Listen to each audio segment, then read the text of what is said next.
Empowerment Initiative. Before we start, I would like to acknowledge the presence of all our vendors in this room, both this room and the other room. You are most welcome. It is because of you this event is happening today. This is our 7th bazaar since we started as an activity of Women Empowerment Initiative. You may be here today and you are wondering, what is Women Empowerment Initiative? This is an initiative that was formed to empower women of South Sudan from all backgrounds, and it was founded to uplift women of South Sudan through passion and what they are doing. Today, WAY has expanded in various areas through outreach programs that is providing women with opportunities to do trade like what we are doing today for women to showcase the products that they have. We also have an aspect of women empowerment, health education, among other focus areas. Women entrepreneurship, which this one is part of the activity. Economic empowerment and leadership and community development. These are the things that we do as Women Empowerment Initiative. I'm not going to talk much today. We were privileged to have Madam Chagai Foundation, who was supposed to be with us here today, but due to being busy and other schedules, she sent us her representative who is here in the room, and we are going to give her an opportunity to say something to us on behalf of Madam Chagai Foundation. You are welcome. Let's put our hands together for her. Thank you. South Sudan women, woye! Women initiatives, woye! Women businesses, woye! Women in general, woye! Thank you so much. It's such an honor to be among such powerful women. I think in many spaces that I walk, it's very rare to find women that are empowered, but also I think entrepreneurship is a very special space. You know, for most of us, we get an education, we go and work for others, but to be able to start something by yourself and to be able to come up with an idea that breaks barriers is such a wonderful thing. So just before anything else, please, I'd like you guys to clap for yourselves. A little bit better than that. Okay. I'm the head of programs for the Chagai Foundation. We are a women's led organization. So if you come into our office, the woman is the executive director, a woman is the head of programs, a woman is psychosocial support worker, a woman is a volunteer. It's not to say that we don't give spaces for men, but we prioritize women because we understand women the way we understand ourselves. So I think I'll start off by saying apologies on behalf of my boss, Madam Chagai Foundation. I really wish and I hope in the next bazaar, I'll convince her to come to a space like this, because this is a special occasion and it's a special engagement. And for her to be able to see, you know, we have all these conversations all the time about how do we move from, you know, the stage of vulnerability. You know, when men talk about women, they think women are so vulnerable, you know? It's like, you know, how do we move from vulnerability to resilience? And things like this is exactly what she would be interested in. Now, Madam Chagai herself is a mother of nine children. And for all mothers that are here, I speak for myself, to have even one child, it's a task on itself. And so to imagine to have 9 children, you were married at a young age, she was lucky enough to find a very supportive partner. She went on, raised them, enrolled in school, started from English classes, went into a certificate, diploma, bachelor's degree, into a master's degree. If that's not an inspiration, I don't know what is, you know? So she has a very special place for South Sudan in particular, but particularly young women and ensuring that young women and older women engage positively.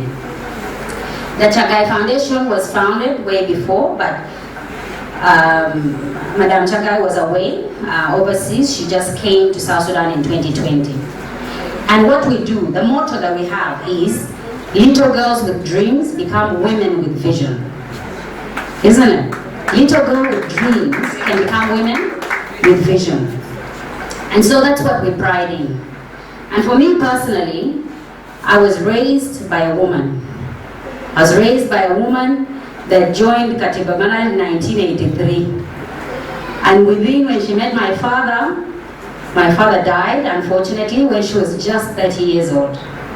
And she was left with 5 children. But I was blessed enough that I had an educated mother that took care of 5 children, never remarried again.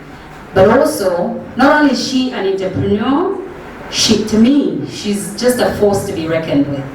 She's just an inspiration that I cannot even compare. And for her to be able to uphold and teach her children values and educate her children is the reason that I can be who I am today. So I give thanks to all mothers, please.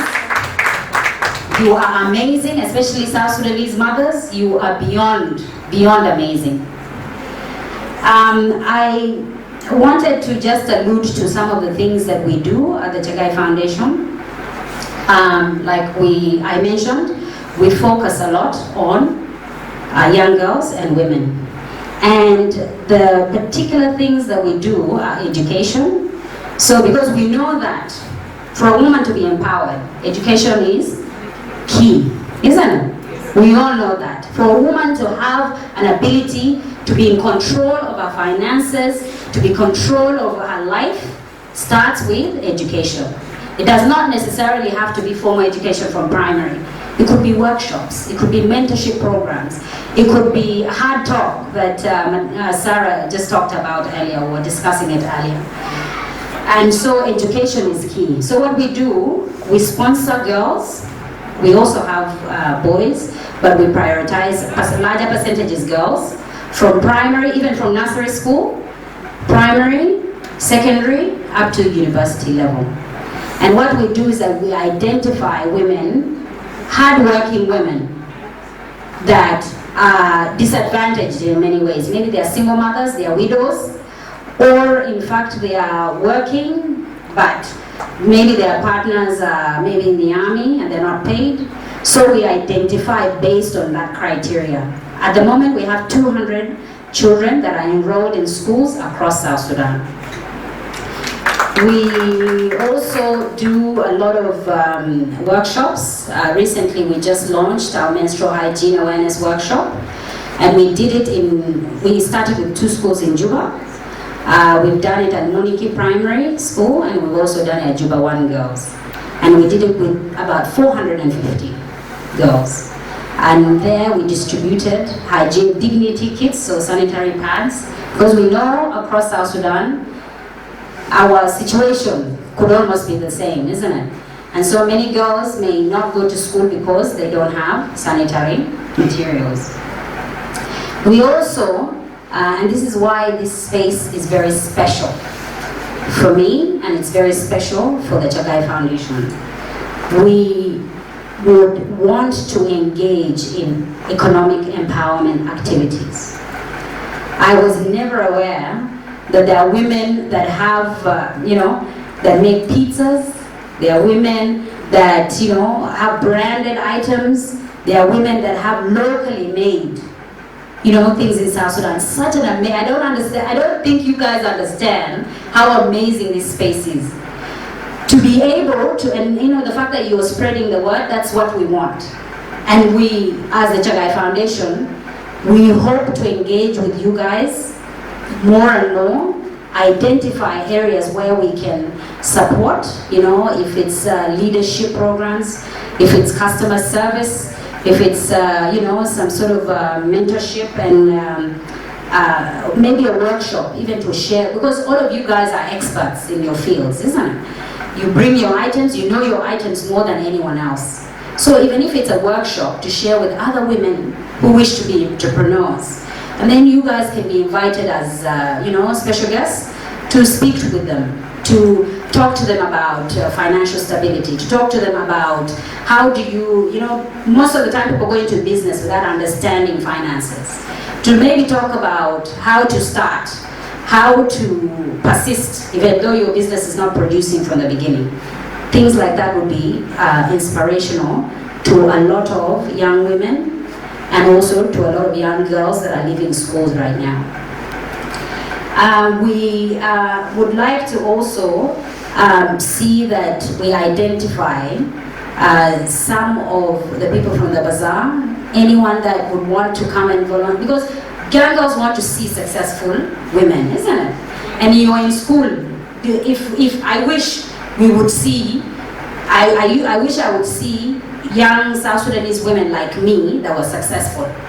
I think it gives you so much inspiration and something to look forward to. So even if it's a volunteering capacity, if you don't mind sparing a few hours, I always visit schools and I talk to them.